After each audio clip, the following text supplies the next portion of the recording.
Chemistry first year chapter 6 और इस chapter का ये पहला लेक्चर है। इस लेक्चर में स्टूडेंट हम ना केमिकल बॉन्ड इसको स्टडी कर रहे हैं। तो केमिकल बॉन्ड क्या है, काजेज ऑफ केमिकल कॉम्बिनेशन क्या है, ऑक्टेट रूल क्या है, ड्यूप्लेट रूल क्या है, लिमिटेशन ऑफ ऑक्टेट रूल क्या है। आज के इस लेक्चर में इन तमाम चीजों का हम अहाता करते हैं। तो आगाज करते हैं chemical bond. My dear students, bond से मुराद है अट्रैक्शन या बॉन्ड से मुराद है अट्रैक्टिव फोर्स। यानी पहली बात जो आप ज़हन में बिठाएंगे वो है बॉन्ड, और बॉन्ड का मतलब हुआ अट्रैक्शन, या आप इसे कह लें bond mean attractive force. Attractive force तो केमिकल बॉन्ड की डेफिनेशन की तरफ आए। केमिकल बॉन्ड क्या है? The attractive force,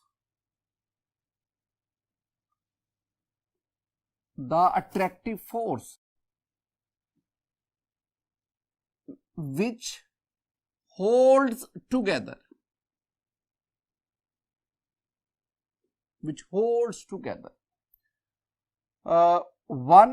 two or more atoms or ions to form a large variety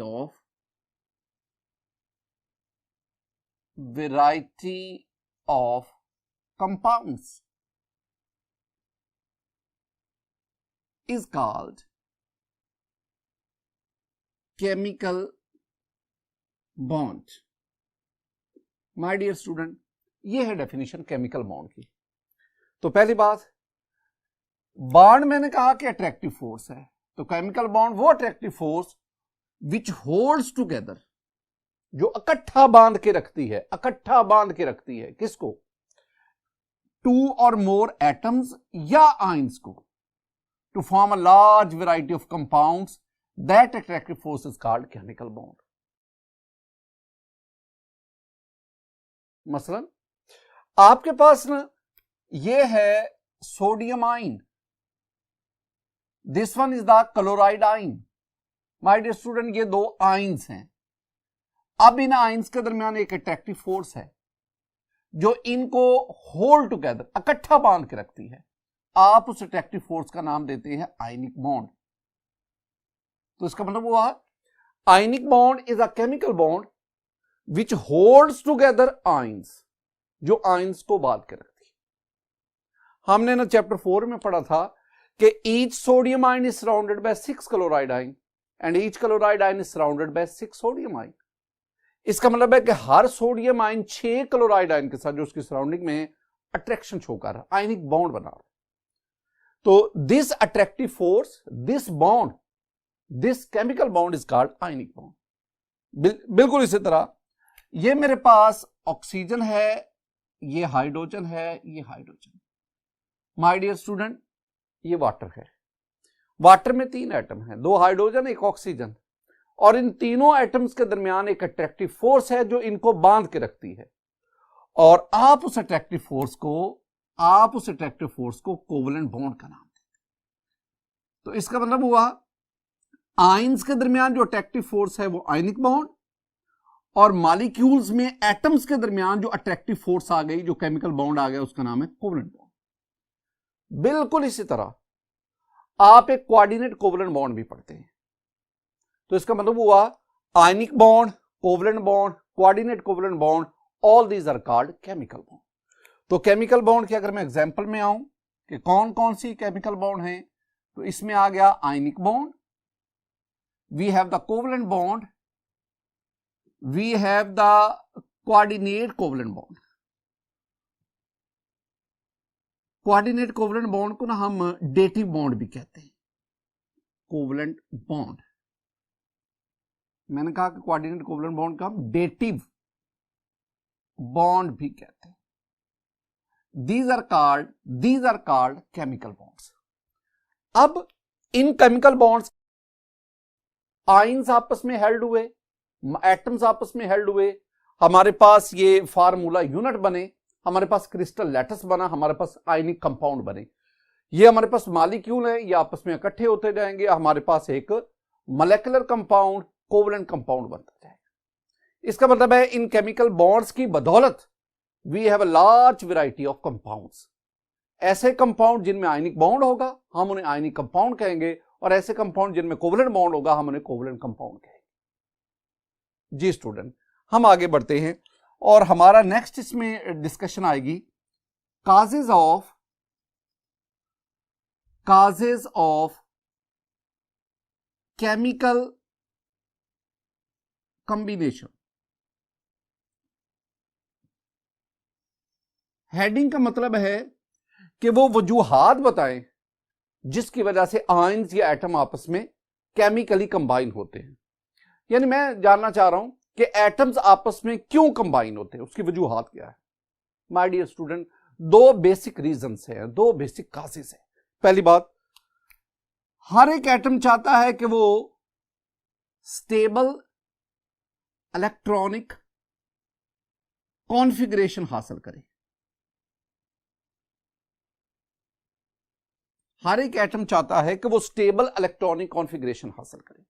दूसरा, हर एक एटम चाहता है कि वो मॉलिक्यूल या आयनिक कंपाउंड की शक्ल में जाकर वो लोएस्ट एनर्जी स्टेट पे चला जाए। Lowest energy state, because low energy जो हाथ है जिनकी बिना पर एटम जो है वो केमिकल कॉम्बिनेशन शो करते हैं। मैं पहले ना स्टेबल इलेक्ट्रॉनिक कॉन्फ़िगरेशन की बात करता हूं। क्या मतलब है स्टेबल इलेक्ट्रॉनिक कॉन्फ़िगरेशन की? स्टूडेंट, हमारे पास पीरियोडिक टेबल में ना नोबल गैसेस है। नोबल गैसेस कह लो, हम इसे 8th ए ग्रुप कहते हैं और आप इसे 0 ग्रुप भी कहते हैं। हम इन्हें इनर्ट गैसेस भी कहते हैं। Inert gases. नोबल गैसेस कौन कौन सी हैं? नोबल गैसेस आपके पास है helium, neon, argon, krypton, xenon, radon. These are called noble gases. अब अगर आप इन नोबल गैसेस की प्रॉपर्टी स्टडी करें तो noble gases are almost inert. 3 बातें याद रखनी। Noble gases are almost inert. Inert का मतलब है ये किसी और से रिएक्शन नहीं करते, बॉन्ड नहीं बनाते, केमिकल कॉम्बिनेशन शो नहीं करते। दूसरी बात, यानी पहला पॉइंट आप ज़हन में रखेंगे कि noble gases are almost inert. दूसरा पॉइंट है कि हमारे पास ना इन सिर्फ जीनॉन के कुछ कंपाउंड मिले। एक्सेप्शन में आप चले जाओ ना, एक्सेप्शन आपके पास जीनॉन के ना कुछ कंपाउंड्स हैं, यानी जीनॉन XeF4, XeF2 है, XeO,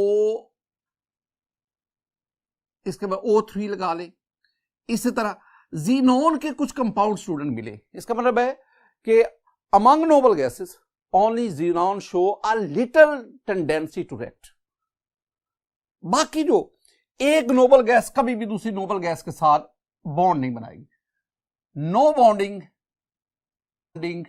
between noble gases atoms. My dear student, इसका मतलब हुआ कि नोबल गैसेस के जो एटम हैं वो स्टेबल होते हैं। उन एटम को किसी और के साथ केमिकल कॉम्बिनेशन की कतन जरूरत नहीं।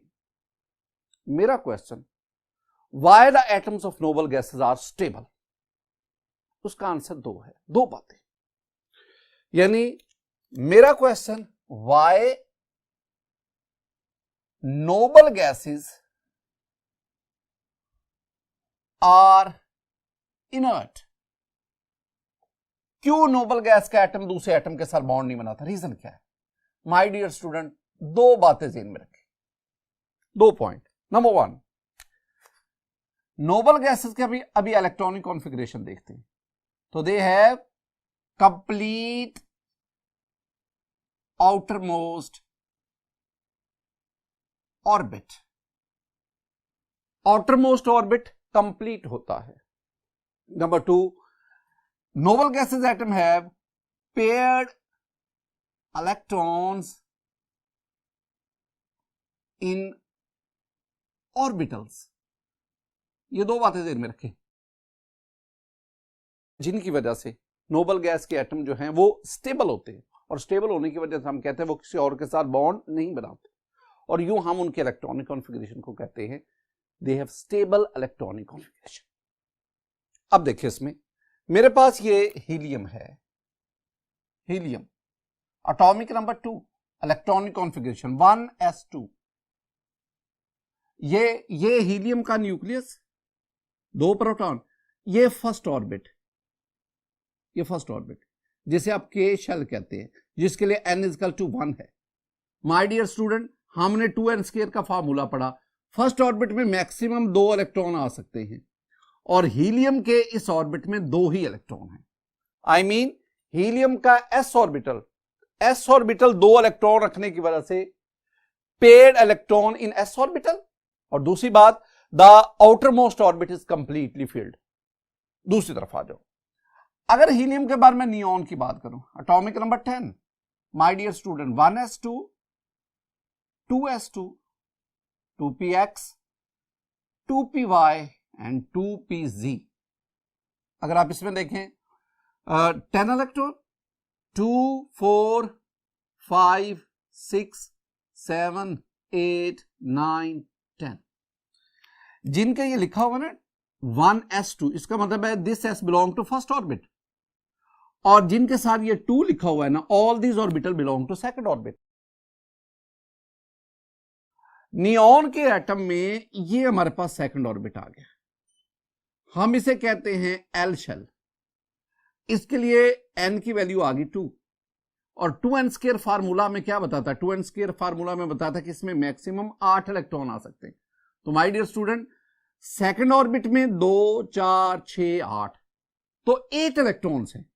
इसका मतलब है this orbit is completely filled orbit. मजीद इलेक्ट्रॉन अकोमोडेट करने की गुंजाइश नहीं, ना ये किसी को इलेक्ट्रॉन देगा ना किसी से इलेक्ट्रॉन देगा। दूसरी बात, इस ऑर्बिटल में 2s में 2 इलेक्ट्रॉन, इसमें 2 इलेक्ट्रॉन, इसमें 2 इलेक्ट्रॉन, और इसमें 2 इलेक्ट्रॉन, इसमें 2 इलेक्ट्रॉन। एक ऑर्बिटल में मैक्सिमम 2 इलेक्ट्रॉन आ सकते हैं। तो इसका मतलब है नियॉन के तमाम ऑर्बिटल पेयर्ड हैं, पेयर्ड इलेक्ट्रॉन। जब किसी भी ऑर्बिटल में 2 इलेक्ट्रॉन आ जाते हैं ना, तो वो 2 इलेक्ट्रॉन जो पेयर्ड इलेक्ट्रॉन है वो उस ऑर्बिटल को स्टेबलाइज। इसका मतलब क्या हुआ, इसका मतलब है नियॉन, इसके इलेक्ट्रॉनिक कॉन्फ़िगरेशन हमें बताती है कि इसमें किसी और एटम से कॉम्बिनेशन की, केमिकल बॉन्ड बनाने की टेंडेंसी नहीं है। नियॉन का एटम ही इंडिविजुअली इंडिपेंडेंटली एग्जिस्ट करता है, इसको मॉलिक्यूल फॉर्म में जाने की कतन कोई जरूरत नहीं है। नियॉन का एटम ही मॉलिक्यूल कहलाता है। इसी तरह माय डियर स्टूडेंट, आप नियॉन के बाद आर्गन पे चले जाओ।